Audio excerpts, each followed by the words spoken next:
Greetings, and welcome to the First United Methodist Church in Bowling Green, Missouri.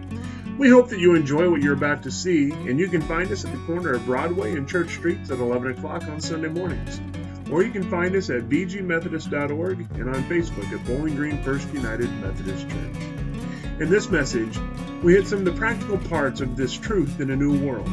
The good news for us is that it's easier because we can invite folks to come to a table and be who God made us to be. We don't have to be someone we're not. In fact, things go a lot better when we don't try to be someone else. So listen for how you can invite someone to come to the table.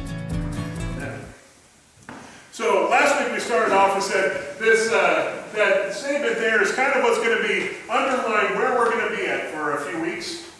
Seeking truth in a new world, and aletheia being the Greek word for truth. But the truth we're looking after is different than what we normally expect, because we hold on to the main truth. The main truth that Paul was emphasizing this morning and trying to get across to folks, that Jesus is Lord. That holds. Everything else, though, that we think is written in stone really isn't.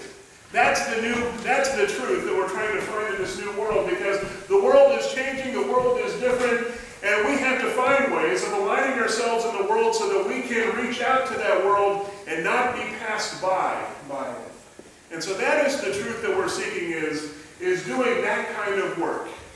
Now the question is, how do we get there? And this is kind of where I've been going to as I've been looking into this some more, is that we go to the table. That's where we go to begin to seek that truth. Now, one of the first places that I think of when I think of the table anymore is this scene out of the Avengers movie. You've seen that movie, you kind of know where this is. If not, you all probably recognize yourself at some point in there where you're tired and you're exhausted and you can't do anything else, but you're still gathered there with people that are important to you, and you just may be eating, but what's important is that you're there together. Now, that's one side of this. Kind of that coming to the table. Contrasted with, on the other side of this, this is my dad's table. This is, at our house growing up, meals and dinners were big deals. Because we ate really well. Dad always, if he could get away with it, he always decorated the table really well. But we would have marathon meals. Not because that's what we called them, but that's because what happened during them. These were meals that would get started sometime around 4 or 5 o'clock in the afternoon, and then we'd look down at a watch or a phone or a clock at about 9 or 10 or 11, or on occasion, because this has happened more than once, at about midnight, and we'd all stop and go, maybe we should go home now.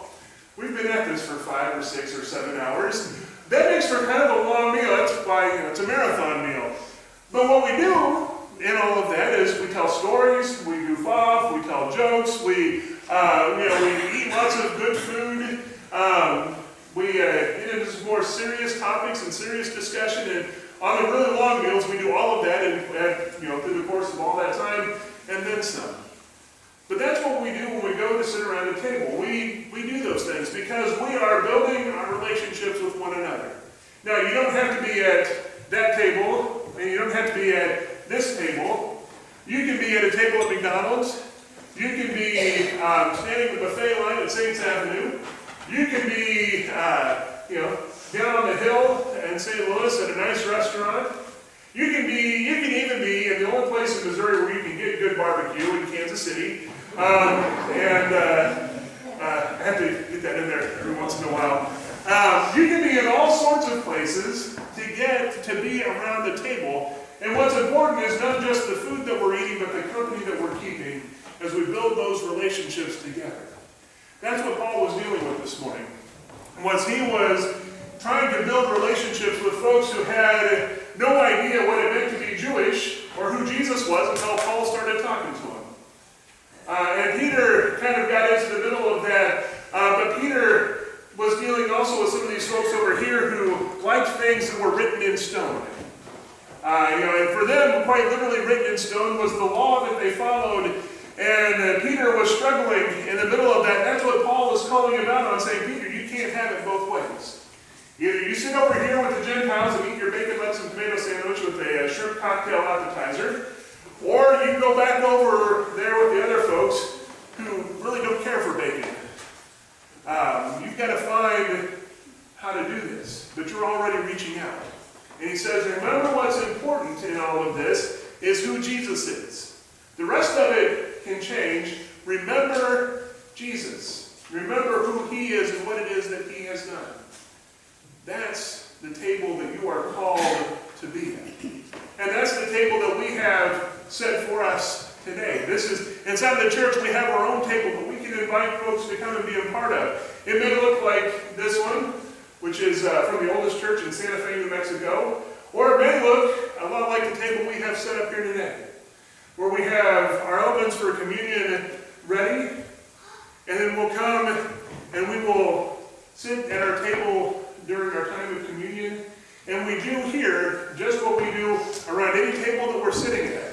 We share, we talk, we grow closer with God, we grow closer with one another because we do this as a part of a community, together as a church, and we become more connected. That's what we can invite folks to come and to be a part of. But that's not always the easiest of things to do, so how do we do that? How do we get started on that? That's really where the hard part of this comes. How do we get started inviting folks to come to this table? In the day and age we live in today, the good news for us is that it's easier than it ever has been before. The bad news is it's going to take longer. We aren't going to be able to do this quickly. Because it used to be that folks would trust the church first, because either you grew up in that church, or you were a Methodist or a Baptist or a Lutheran or a Presbyterian or Church of Christ or Christian church, or if my brain would work, I could keep rattling those off down the way. That's what we trusted first until we found that church wherever we went, and then we walked in and we trusted the folks that were there. We flipped that model upside down nowadays, and first we've got to trust the people before we trust the church. And so what we've got to do is we've got to help folks find trust in us, to build a relationship with us, and then invite them to come and to be a part of the church that we're in. That's going to take longer, but ultimately I think it also builds stronger relationships and builds stronger churches. Now, I told you this is easier to do now than it used to be. And it is, because stop and think about, what are the things you're interested in doing? Sports, hunting, fishing, going to the lake.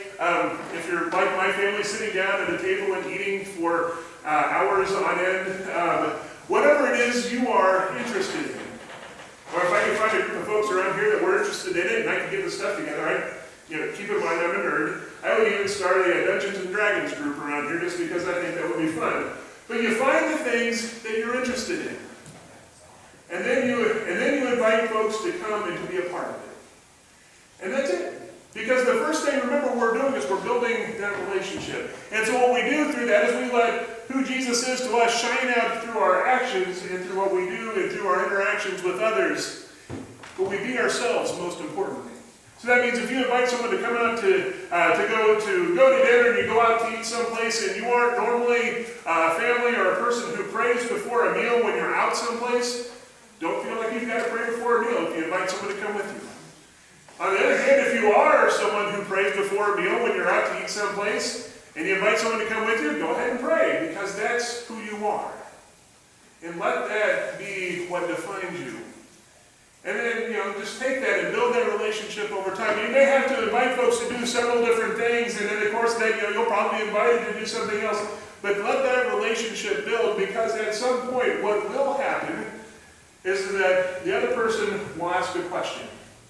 It may be something about faith, it may be something about the church, it may be a combination about both of that, and that will then be your opportunity to share your faith, to invite them to come and be a part of this community, but there will already be the trust there so that they will hear and listen and take in what it is that you have said. So my challenge for you this week, as we go out, is to find the things that you're interested in. Find the things you're interested in that become an easy way of inviting someone else to be a part of it. And then look around the folks you know. Maybe folks you know well, some folks you don't know well, but maybe you would like to get to know better. You would like to, at some point in time down in the future, invite them to be a part of our church family here.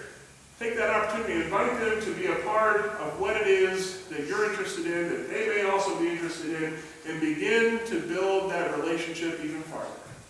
And then trust that God will work, because God works in all sorts of great ways. And then over time, as that relationship builds, so will our faith and their faith, and so will we as a community of faith further. So go and do that kind of work this week. But as we prepare for doing that, we also come to our time together today.